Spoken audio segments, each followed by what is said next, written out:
Hey everyone, Casey Lanko here with Care Profiler and the Psychology at Work podcast. During these times when so many people are finding themselves working in different ways than they're used to, whether remotely or just not as connected, it can be really difficult to remember what we're good at, to have a sense that there are things that we can kind of do and find a sense of groundedness and agency and even a sense of forward motion. It's times like these when we really want to lean on the things that come more naturally to us, or our strengths. In the WSQ-Discovery System Strengths Report, you can get a lot of information about how to leverage your strengths, particularly in these unique situations. But I also want to draw your attention to the core project planning tool in the System Strengths Report. This is a tool that's going to be really helpful right now for teams to figure out what's everyone bringing to the table and how can we keep maintaining our effectiveness and our engagement when we're all spread all out and maybe don't have the luxury of connecting as often as we'd like. Communication can be really difficult right now, and having a really strong plan about what everyone can bring to a project and how people can tap into their strengths is a great way to keep everyone engaged and focused during this time. This video is going to go right into a short video on how to use that core project planning tool in your WSQ Discovery System Strengths Report.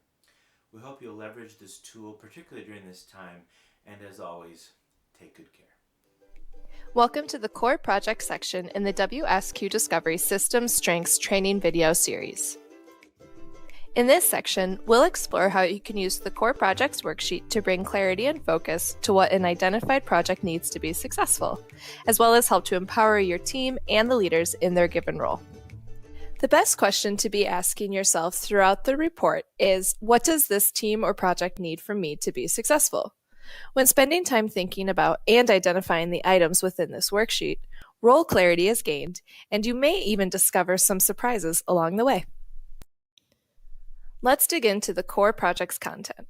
The first page of the Core Project worksheet is all about the project itself. Spending time, no matter your role, identifying these key components of the project builds awareness and role clarity.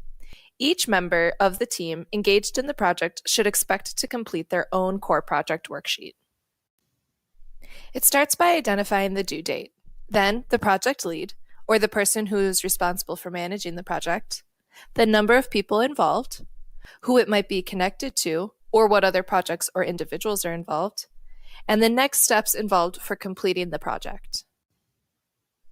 Next, when completing the core project summary, notice the prompt to describe with sufficient detail for someone else to fully comprehend the project. The exercise of writing a summary to an audience will further force exploration in the project itself and what it likely needs for success. When committing to this level of detail, gaps in communication and assumptions inevitably decrease. Up next, we have the My Role section, and it prompts you to describe your role with sufficient detail so that someone else can fully comprehend it. Again, taking the time and effort to think this out will bring self-awareness and clarity when used in a larger group. A quick Care Profiler tip: to fully utilize this tool and maximize the power of it, team members and leaders each fill out the core project pages individually before coming together as a group. This will allow for open and fruitful discussions, empowering individuals to think freely about their interpretation of the project, as well as offer insight or other perspectives that might not have been evident to other members in the group. Remember, the purpose of the core project worksheet is to realize what a project needs to be successful. When the focus remains on the project, we're less likely to get in the way.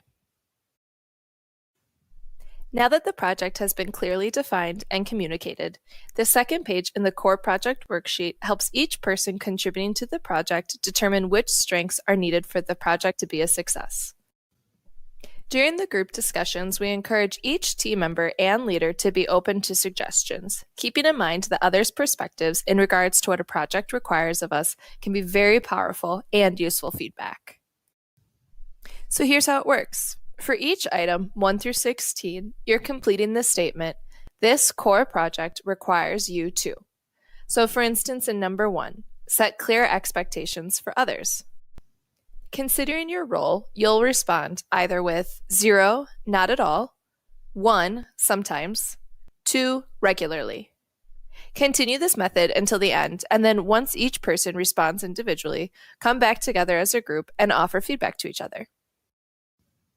For instance, say a particular team member responded to number 1, "This core project requires me to set clear expectations for others," with a 0, not at all. During the group discussion, team members have the opportunity to voice if they actually do rely on the individual for more assistance and guidance with setting clear expectations than the individual assumed. Here, you can adjust your scores as needed. It is imperative that leaders provide a psychologically safe environment for these kinds of conversations to happen. In turn, teams can learn to trust and rely on each other for feedback and have more effective working alliances. Once satisfied with the score of items 1 through 16, you can find what the cluster scores are by using the key provided. For instance, for your relating score, add the scores from items 3, 5, 14, and 15.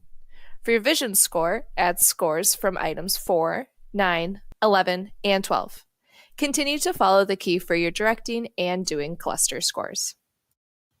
When the cluster scores are complete for each individual contributing to the project, your entire team gains clarity in the needs for the project and knows what to focus on next. Let's take a quick pause here and recall what is in each cluster. Relating strengths aid in fostering team cohesion, building spirit, and enhancing concern for others. Vision strengths aid in communicating a compelling, energetic, and hopeful vision. Directing strengths bring clarity, balance patience with urgency, and objectively evaluate issues. And our last cluster, doing strengths, help the team stay on track, productive, and practical. Moving forward, it'll be helpful to think of these strength clusters when approaching projects to help clarify what is needed and by whom. And finally, for a snapshot of your strengths by cluster, check out page 23. Here we have a visual of each cluster, looking at all the strengths and where they rank for the individual, 1 through 30.